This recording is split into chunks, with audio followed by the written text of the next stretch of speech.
Yes, hello everyone. So, in the previous video, we had learned or we had discussed about radius of curvature for any trajectory. So, same concept we are going to use here. We are going to derive that radius of curvature formula.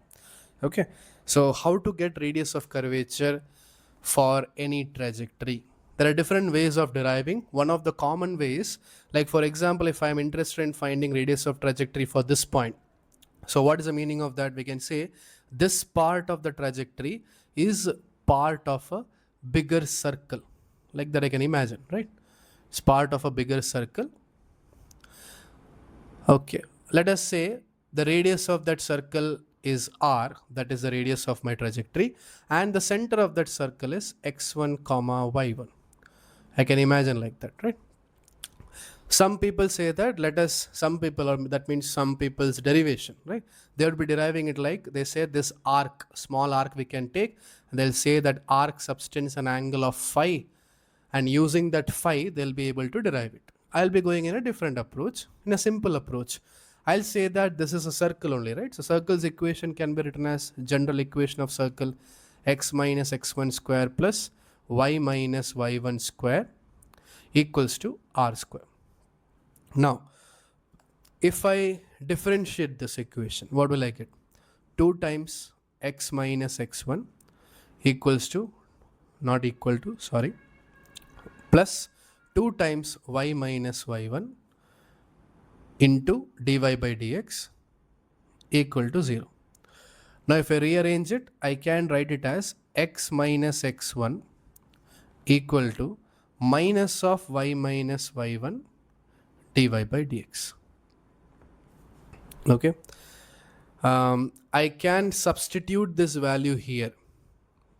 Yes, I can substitute this value here on squaring on both sides and then adding it into equation number 1.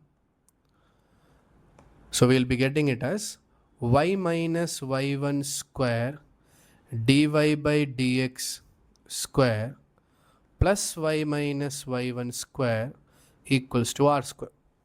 From here, if I take the y minus y1 common, y minus y1 whole square is equal to, I can write it as r square, or let us keep it on one side, y minus y1 square is equal to dy by dx square plus 1, right? That's equals to r square. I'm interested in finding r square, that's why.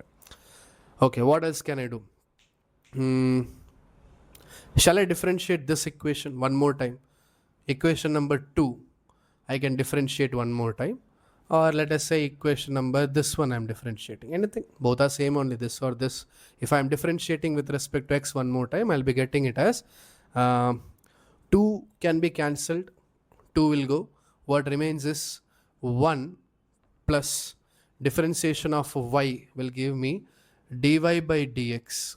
So that will become dy by dx square plus y minus y1 as it is, y minus y1 as it is, and then I'll be having d2y by dx2, d2y by dx2 equal to 0.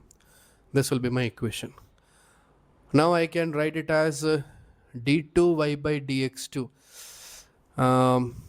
See, I already have this equation. If I eliminate y minus y1, I'll get the radius of curvature. So let me write in terms of y minus y1. Y minus y1 equal to, what will I get? Minus of 1 plus dy by dx square divided by d2y by dx2. Okay, now square it and substitute here.